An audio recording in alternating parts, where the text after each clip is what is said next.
My father's love for his mother was worth exactly 18 minutes. That's how long it took for him to read my text saying she was dying, ignore my 3 phone calls, and send back a message that would eventually destroy his entire reputation. You're already there. We'll come if she actually dies. My name is Elena Vance, and I'm a hospice nurse in Seattle. On January 16th, 2025, my world shattered when my grandmother, Rosemary, was rushed into emergency surgery. I'm trained to stay calm, to document everything, and to hold the hands of the dying. But as I sat alone in that sterile UPMC waiting room, the person whose hand I needed to hold was my father, Robert. He didn't show. He stayed home with my mother, Patricia, watching TV while I waited for a miracle that wasn't coming. In my line of work, we have a saying, no one should have to die alone. But as I sat in chair D7 of the ICU for 5 hours, I realized that for my family, dying alone was just a convenient way to skip the traffic. Every 30 minutes, I sent a progress report to our family group chat. Still waiting. No news. She's in the OR. Each message was marked "Read" by Robert and Patricia within seconds. They were watching their phones, but they weren't moving their cars. At 8:15 p.m., a stranger sitting next to me asked where my family was. I lied and said they were on their way. Admitting the truth, that my father was waiting for a guaranteed death before he bothered to get dressed, was a humiliation I couldn't bear. When a patient passes away, we usually give the family time to process. But when I called my father to tell him his mother was gone, he processed it in exactly 47 seconds. At 9:51 p.m., the surgeon walked out. The heart monitor had gone flat. Rosemary was gone. I called Robert, my voice cracking as I delivered the news. He didn't cry. He didn't ask if I was okay. He simply said, "Okay, we'll handle arrangements tomorrow. You work with dying people, Elena. This is what you do." Then he hung up. I took a screenshot of the call duration. It was the first piece of evidence in a file I didn't even know I was building yet. My father thought he was being smart by letting me handle the funeral. He didn't realize that by sending me to our house alone, he was giving me the keys to his own downfall. While picking out Rosemary's funeral clothes, I found a manila envelope on the kitchen table. It was labeled, "Elena, open if I don't come home." It was dated 6 days before her surgery. Rosemary knew. She had been a patient of mine in spirit long before she was in reality. Inside was a log from her 2017 stroke. My father told me then that he was taking care of everything. The hospital log said otherwise. 9 visits from me, 1 15-minute visit from him. I always wondered why my grandmother seemed so lonely toward the end. Then I found a USB drive labeled voicemails, and I realized that to my father, she wasn't a mother. She was a high-interest ATM. I plugged the drive into my laptop and listened to 7 years of greed. No I love you calls, just, "Hey Mom, have you thought about selling the house?" And, "I need $3,500 for home repairs." I checked her bank statements. $5,000 borrowed in total, $0 repaid.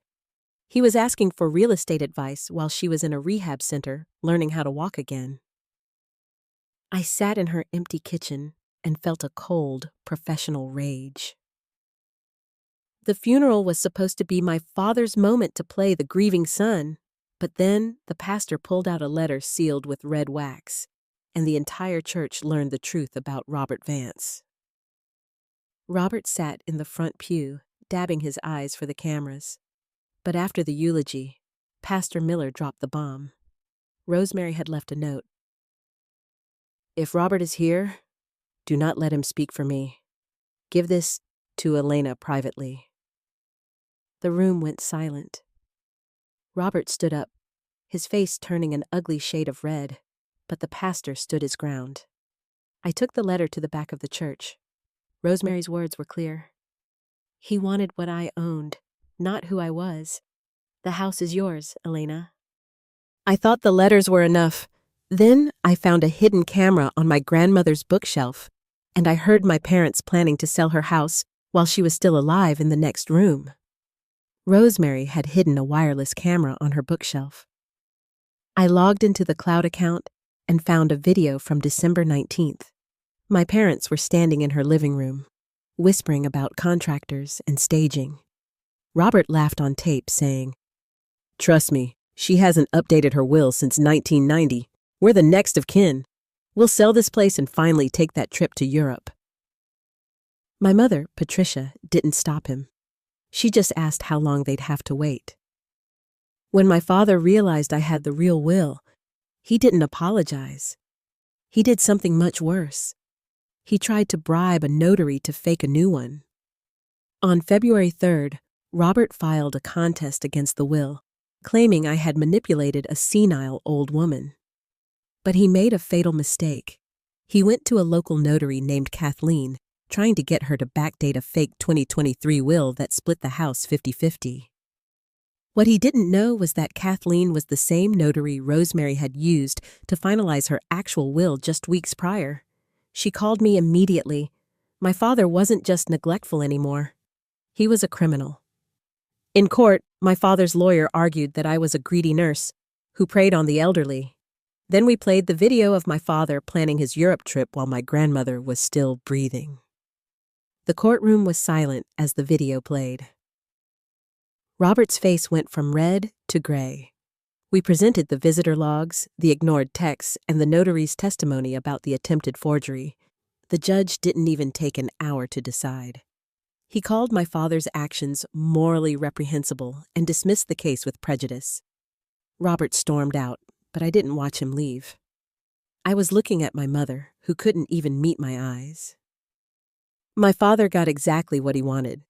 He showed up for the death, but because I documented the life, he didn't get a single cent of the legacy. Months later, my mother left Robert. She tried to tell me she was scared into going along with it, but I've seen the footage. I know the truth. I used the house and the inheritance to start the Rosemary Dignity Fund. We help seniors protect themselves from predatory families. I framed her advance directive in the hallway. Robert Vance is explicitly excluded. Dignity at the end is earned, not inherited. And Rosemary Vance earned her peace. I thought the case was closed. I thought I had watched all 200 hours of that hidden camera footage, but last night, I reached the final file, the one recorded an hour after my grandmother died, and my heart stopped. Because at 10:45 p.m., while I was still crying in the hospital parking lot, the front door to this house opened, and it wasn't my father who walked in. I was sitting in Rosemary's armchair, finishing the last of the cloud uploads, when a thumbnail caught my eye. It was time-stamped January 16th, 11:15 p.m. In the video, the living room is dark, lit only by the streetlights outside. Suddenly, a man in a dark coat walks into the frame. He doesn't fumble for the lights. He knows exactly where they are. He doesn't look like a burglar. He's calm. He walks straight to the bookshelf, moves the exact same books I moved to find the camera, and pauses. He stares directly into the lens for 3 seconds, and he has my father's eyes. But my father doesn't have a brother. My mother told me he was an only child. Yet this man pulls a small velvet box out of his pocket, places it behind the books, and whispers 3 words I can't stop replaying. "It's done, Rosemary." I just went to the bookshelf.